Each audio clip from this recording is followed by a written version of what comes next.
मेरे अजीज़ों, आज के दिन के लिए खुदावंद यीशु मसीह का आपसे बाबरकत वादा खुदावंद के ज़िंदा पाक कलाम में से पढ़ेंगे। मरकज़ 4 बाब और उसकी 40वीं आयत।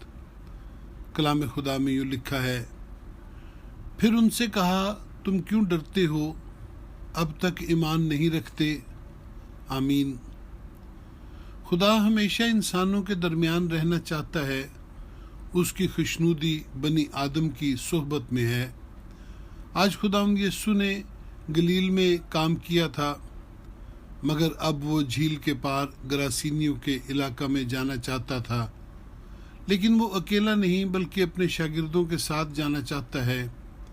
आज के सारे दिन के काम के नतीजे में वो बहुत थक गया था, इसलिए वो किश्ती में सो गया।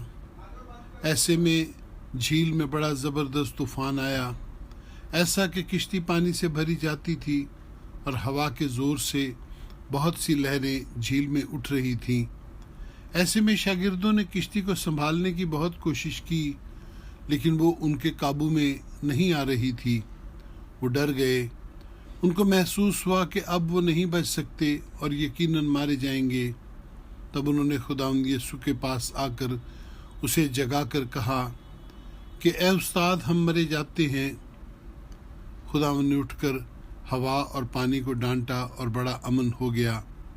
तब उसने अपने शागिर्दों से पूछा, अब तक डरते हो, क्या ईमान नहीं रखते। गद्दी पर सोना उसकी बशरियत को और हवा और पानी को हुक्म देना उसकी अलूयत को जाहिर करता है।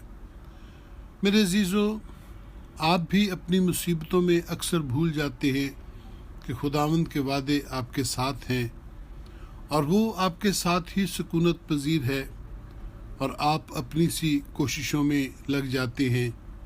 बहुत ज़रूरी है कि आप भी अपनी मुसीबतों के शुरू ही में खुदावंद को पुकारने वाले हों ताकि महफूज रहे। खुदावंद ने उस वक्त भी तूफ़ान को रोक दिया था। वो आज भी आपकी ज़िंदगी में आने वाले हर तूफ़ान को रोक सकता है, खुशी और शादमानी के दिन ला सकता है। वो आपका कादिर मुतलक खुदा है। आमीन सुम आमीन। खुदावंद आपको बरकत बख्शे।